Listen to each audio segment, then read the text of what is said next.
Warning, this video contains me witnessing James Franco's brother Dave Franco multiple times in a 2-day period, only to just realize that James Franco has been canceled for doing naughty, repulsive sex stuff with underage girls and doesn't work in Hollywood anymore. Therefore, his brother has seemingly taken over all his job opportunities as a result, and they look exactly alike. If at any times I say the words James Franco in this video, please understand I mean Dave Franco, because I cannot tell them apart, nor did I feel it was necessary to re-record this whole thing after the fact, but I will try as much as possible to delete the word James from this review. Alright, hey everybody, me and Buster Green here. So I'll just play this all out in real time. A few days ago, Stephen Colbert got canceled, and that is a complicated national disaster that I have extremely mixed feelings on. On the one hand, Colbert is controversial. On the other hand, he's standing up to power and getting punished for it. Anyway, Tuesday, or rather Monday night, Weird Al Yankovic, the guy who played Gizmo Duck on DuckTales, and a majority of the other late night hosts cameoed on Colbert's show as a show of solidarity that 8 white men in America still have this old, relatively strange job. Anderson Cooper is also there because I guess he lives nearby. Now, the event ended up being a pretty big, buzzworthy cameo fest. It went viral on the news and was trending on Tuesday, so I was curious enough that I decided to sit down and watch Colbert on Tuesday for the first time in years. Only to find it was a pretty overall lame cameo fest because it was just a bunch of voiceless cameos of these other celebrities sitting in the audience doing nothing interesting. There was like no big late night crossover war like in the Writer's Strike or anything cool like that. Nonetheless, I stuck around and decided to watch the rest of Colbert's show for the first time in years. Yeah, I figured I'd watch the whole thing. So after the cameo fest, Sandra Oh came out and cursed CBS for canceling his show, which was very cool and based of her. And then James Franco came out promoting his new movie, Closer. And honestly, through the boring format of the late night hawk show genre, he sold me on the film. It's a film where apparently he and Alison Brie play a married couple that somehow, one way or another, absorbs each other in what mostly appears to be an attempt at reaching back to the Cronenberg body horror genre of the 80s and not really seen since. But I kind of love that sort of horror. Like, The Fly is like a classic film, and to a lesser extent, the Alien franchise, and I guess Prometheus also went there in some ways. Now, yeah, I happen to have a very soft spot for both The Fly and Prometheus, such as being really weird, fucking interesting movies that, like, show like the horror of like human mutation. And The Fly's particular Cronenbergian horror is probably like one of the core traumas like I experienced as a child, and for me it's one of the greatest horror movies ever made, as well as its even more disgusting sequel, The Fly 2, which is just an absolute shocking and disgusting horror fest. One of the most scary, disgusting, revolting movies I've ever seen in my life. If you want to see a scary, revolting, disgusting movie, go see Fly 2. Anyway, so yeah, the movie's topic of human fusion also sounded really interesting and tantalizing to me because I always thought those fusion characters in DBZ were cool. So on Wednesday, as I was trying to make a final failed attempt to see a Jujutsu Kaisen The Hidden Inventory arc prequel movie compilation thing, I failed because my theater had apparently pulled it early to replace it with a sneak preview of James Franco body horror movie that I've just seen promoted on Colbert. And because I still had the night off and because I had nothing better to do, I decided to go see it. Oh, by the way, I thought the movie was called Closer, but it's actually called Together. I kind of feel like Closer was a better title, though. Did they change the title? I could have swore they said it was Closer.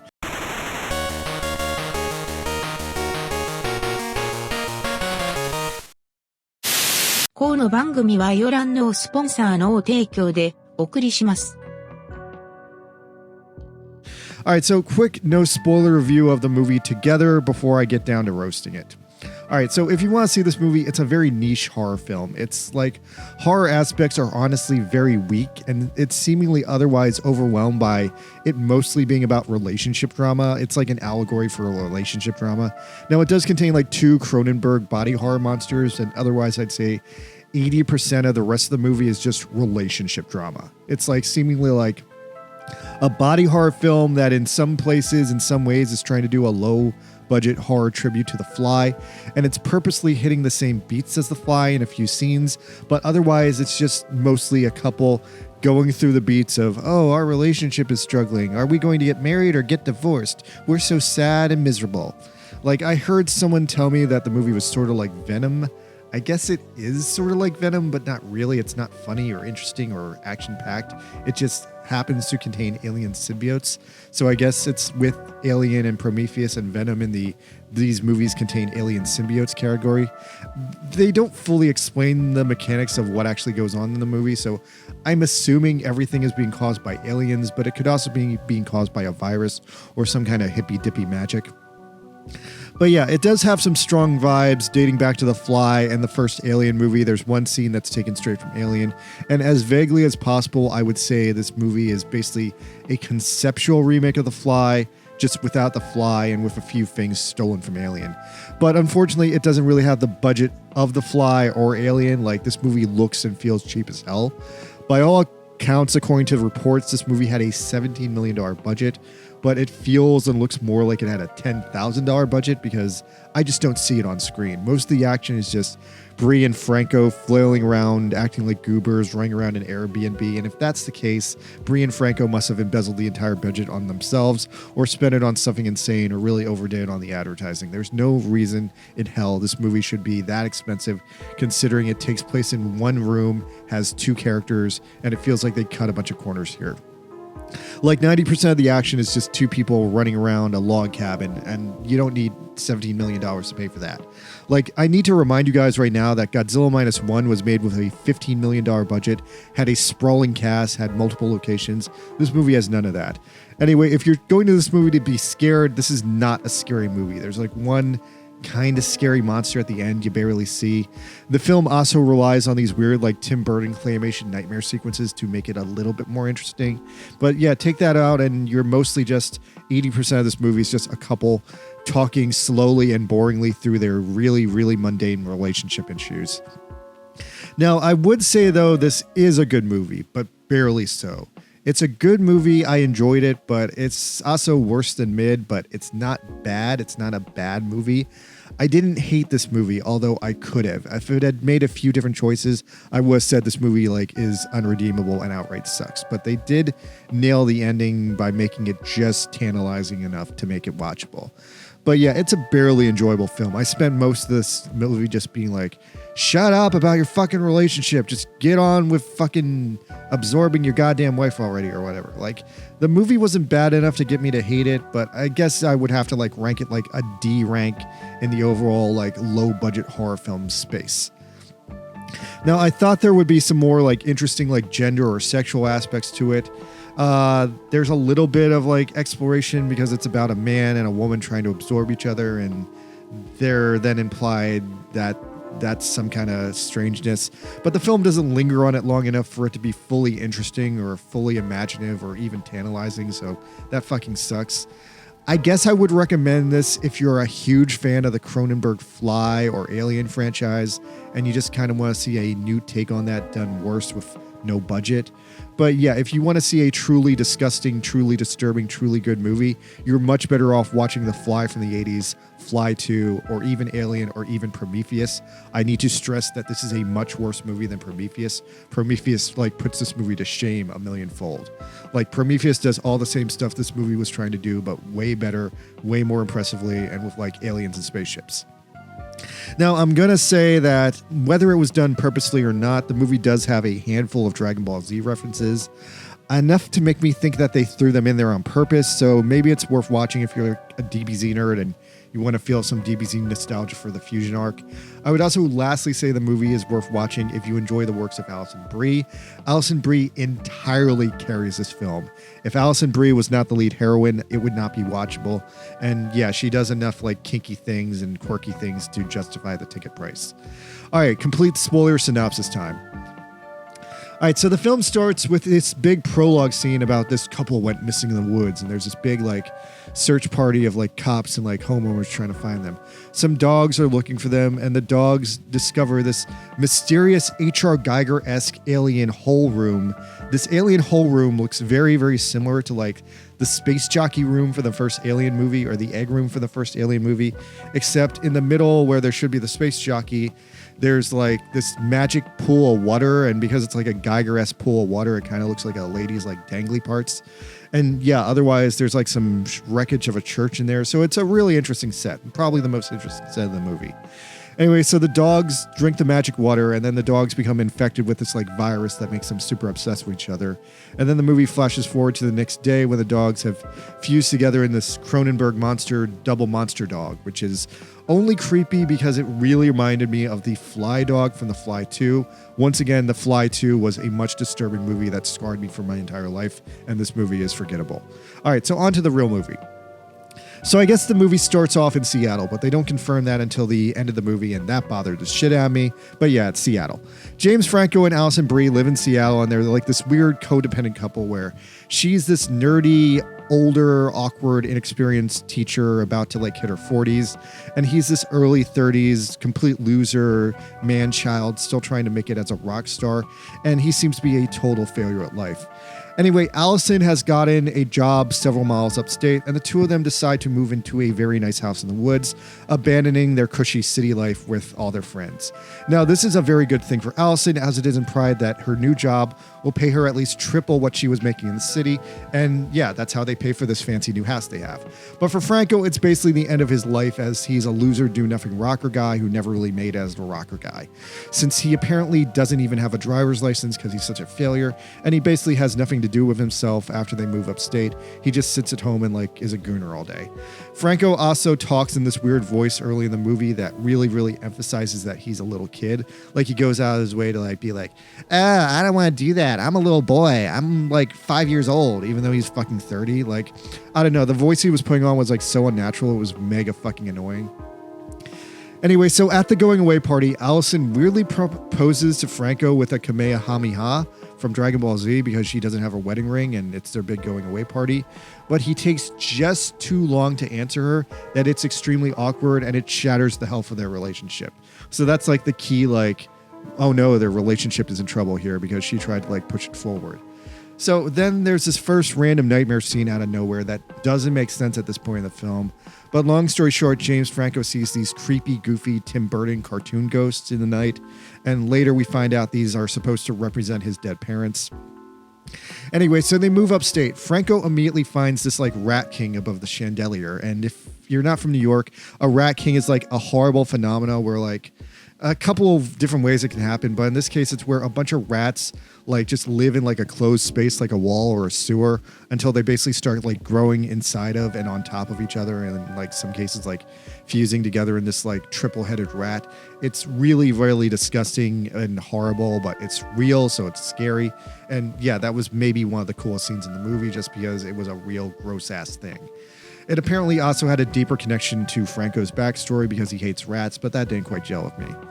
After that, there's a bunch of mad-ass boring scenes of Alison Brie just starting her new job as a teacher in the suburbs and becoming friends with this other teacher who I'm going to call Mr. Third Wheel, who really reminds me of Ned Flanders, and then coincidentally, it turns out he's their next-door neighbor, and I'm calling him Mr. Third Wheel because he's the third most important character in the movie. I don't remember his name. So after this, they all go for a big hike in the woods, just Alison Brie and James Franco, and somehow or another, there's a big rainstorm, and they end up falling magically into the wacky H.R. Geiger magic alien hole. Now, due to the fact it's raining, they decide to spend the night in the cave hole thing, and eventually Franco drinks this virus-infested magic water. Now, Franco then gives this whole tragic backstory dump that I had this like horrible childhood where he like grew up to hate the smell of dead rats because his dad always told him that he wasn't able to smell him. And then later his dad died and his mom went crazy, and his mom apparently lived with his dead dad's corpse for like a week before he figured out what was going on. And that's why he has nightmares about his parents being Tim Burton ghosts.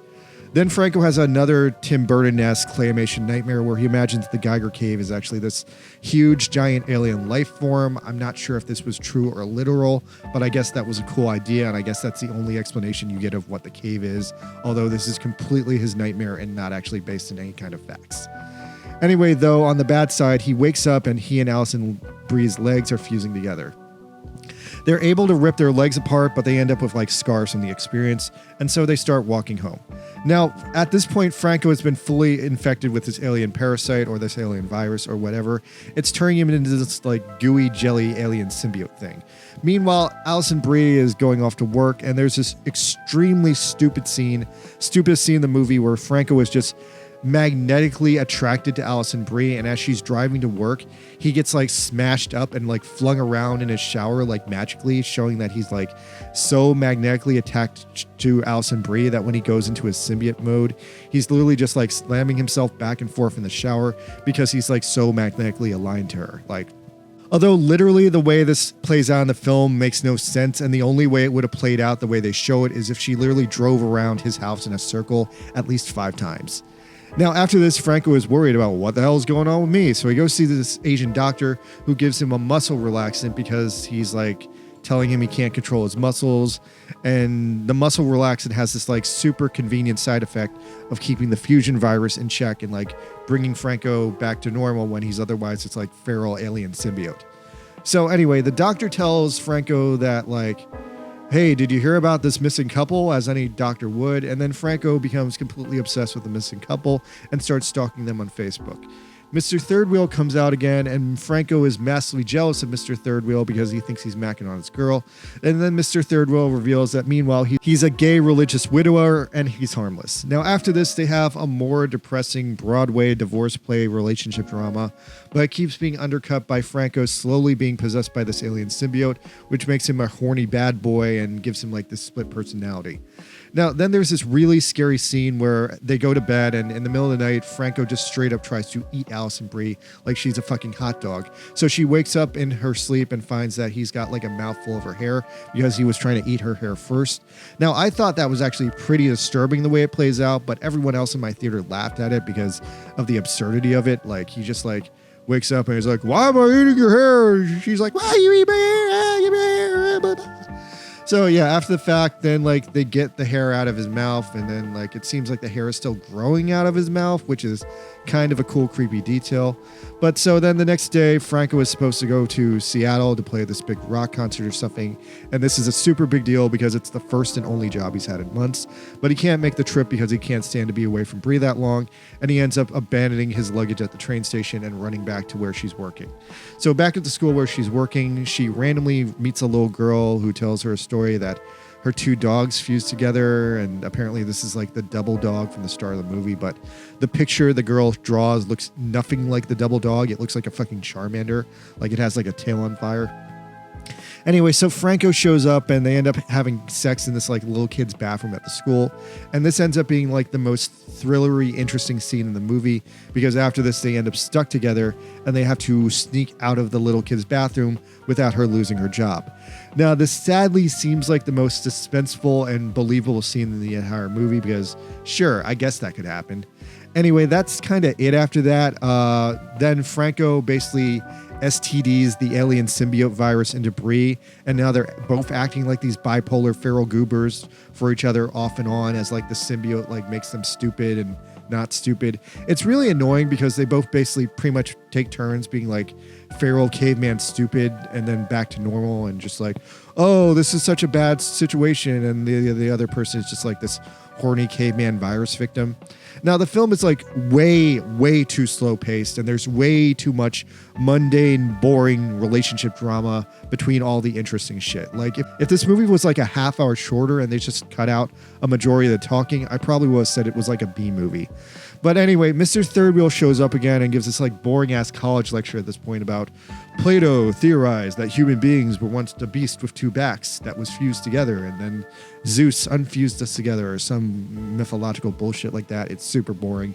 Meanwhile, Franco goes back to normal for a scene and decides he's going to investigate harder about the missing couple who become like his focus in the movie, and he realizes that the missing couple literally went missing in his fucking backyard.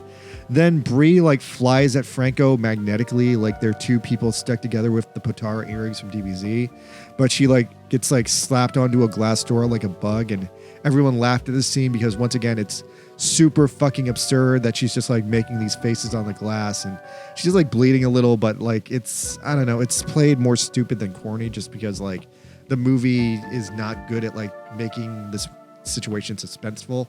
So then he punches her square in the face to wake her up back to normal. Everyone laughed at that. The two of them have a big fight and break up, and she says her parents are coming to visit on Saturday. So they end up sleeping in different rooms, but in the middle of the night they start being magnetically drawn to each other again, and it's super fucking silly because they're like acting like there's no gravity in the house. They're like literally like flying through the air. Eventually they end up like start to fuse at the hand, but Franco yells that if they eat a bunch of Vicodin pills, it'll stop the fusion virus.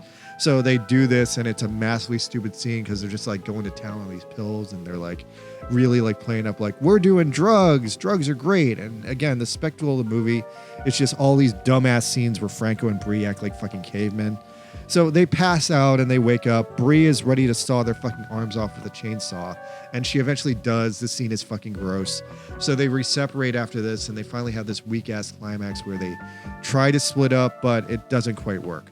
Franco goes back to the Geiger hole one more time and sees this super obvious rip-off H.R. Geiger painting of these two people fusing together. Then he finds the missing couple, and they've turned into this hideous Cronenberg double man. It looks like the situation is the man killed himself, and the girl proceeded to absorb his dead body, and they turned into this like Mortal Kombat Quasimodo motherfucker looking thing. So I want to say Franco kills her with like a knife to put her out of her misery, but yeah, that's very fast and unsatisfying. Meanwhile, Bree goes back to Mr. Thirdwheel's house and discovers he is also a double man, but unlike all the Cronenberg monsters we've seen up to now, he's this like really successful double man that like fused between these two gay guys, and like he can keep it in check. Anyway, in a typical horror movie third act change, he like all goes like completely batshit insane all of a sudden, and he's like, "You have to become a double man," and he like slashes Alison Brie's wrist, saying, "It will help you become a double man faster." So yeah, the climax of the free is Bree and Franco then start magneting at each other again, like flying through the air, flying right at each other, and they come back together at like front of the house, and Franco's like, "I'm gonna kill myself to stop the fusion from happening," and Bree says like, "Don't worry, this guy slashed my wrist, so I'm already dead." And then she dies, and as she's dying, Franco Kamehameha proposes to her, and yeah, she dies. It's very sad. Now, if the movie had ended there, I would have said, fuck this movie sucks. But then in a nifty, seemingly redo on the ending, Franco is like, you know what? We've been making a complete mistake this entire movie. Franco decides to save Bree by fusing his hand over her like bleeding arm to stop the bleeding. And they have like this one final conversation that, you know what? Fuck it. We're just going to fuse. We're going to do the fusion. We're going to see what happens. We're going to become a double man. Maybe it's not so bad. So they get naked and they do this literal weird ass fusion dance, culminating in them having sex and then fusing into this big blobby, nasty Cronenberg pile of body parts. And yeah, that's basically the end. Then in a final like post-credits teaser, like there's a time skip to like 3 days later, and it has this big punchline of Alison Brie's parents arriving at the door on Saturday, and the door is being answered by Fusion Alison Brie with James Franco's hair on as a wig. And multiple people in my theater yelled, "That's fucking it? That was all it was? We watched that whole movie just to get to that? Well, I guess that wasn't so bad after all, but what a fucking silly movie." So yeah, my fucking audience thought this movie was hilarious and hated the ending. I thought it was just bad, and I kind of liked the ending, but the ending is completely underwhelming considering the amount of drama that they spent this whole movie like trying to not fuse together, and then they fused together and just became this like super happy hermaphrodite person. So yeah, this was not the best movie ever. It was way too much melodrama. It was way too much talking. It was too long considering how low budget and how boring it was. It was too slow. There wasn't enough action at points where it needed it. There weren't really that many scary things in this movie either, and the punchline of the film being so deflated and so silly just like completely like ruined the movie for most people who watched it.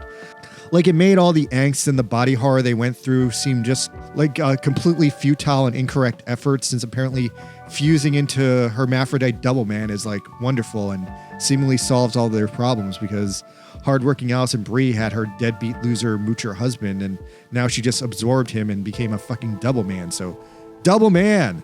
Yeah. Okay. Yeah. The double men win, I guess.